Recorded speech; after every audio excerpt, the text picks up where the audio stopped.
Hey. So let's not beat around the bush. Why do you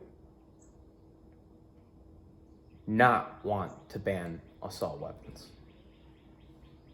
And be honest. No, that's only fair. The reason why I don't feel that the Second Amendment should be altered, specifically as it relates to an assault weapons ban, is because it's prohibited by the Second Amendment. The Bill of Rights clearly states in the Second Amendment that the right of the people to keep and bear arms shall not be infringed. And I think a blanket ban of assault weapons is unconstitutional and unnecessary. Okay, so you don't think that we should do anything to these headlines that we see? Children, families, loved ones, mothers, fathers, sons, daughters, brothers, they're getting massacred in our streets. I see it every day, or not every day, every week, but it feels like it's happening all the time.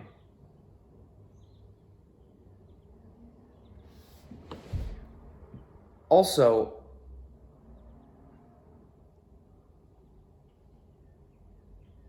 I don't think that's what the Second Amendment is for. I think the Second Amendment guarantees you a right to defend yourself with a gun, a right to hunt with a gun, but I don't think those things require assault weapons. I don't think something like an AR-15 is necessary to kill deer or to defend yourself with. I think you can do that just fine with a handgun. Now that, my friend, is a common misconception. The Second Amendment wasn't designed only for people to defend themselves from a random assailants and for hunting. Although it could be used for that. I grant you that. And a lot of people do find use of the Second Amendment through those means.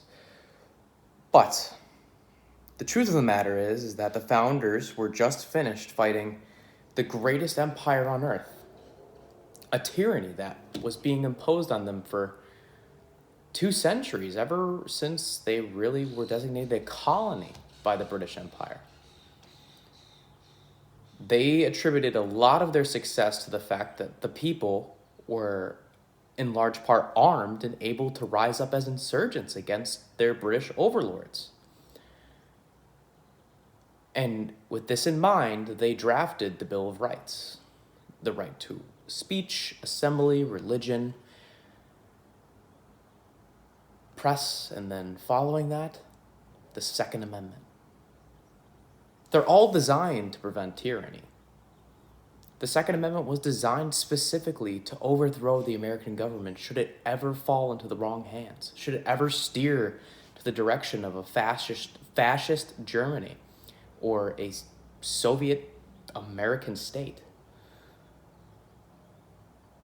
Obviously, there is some subtext to the way our laws are written.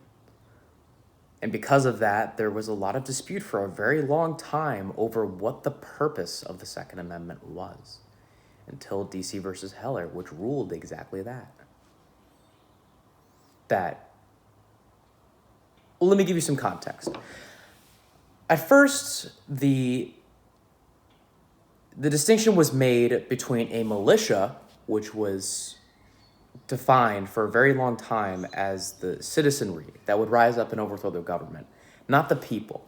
They separated the two. They said that the militia's right to arms was unalienable, but the people's right wasn't, until the landmark court case, DC versus Heller, which litigated that section of the Bill of Rights was referring specifically to the people, not the militia, and that they're interchangeable almost.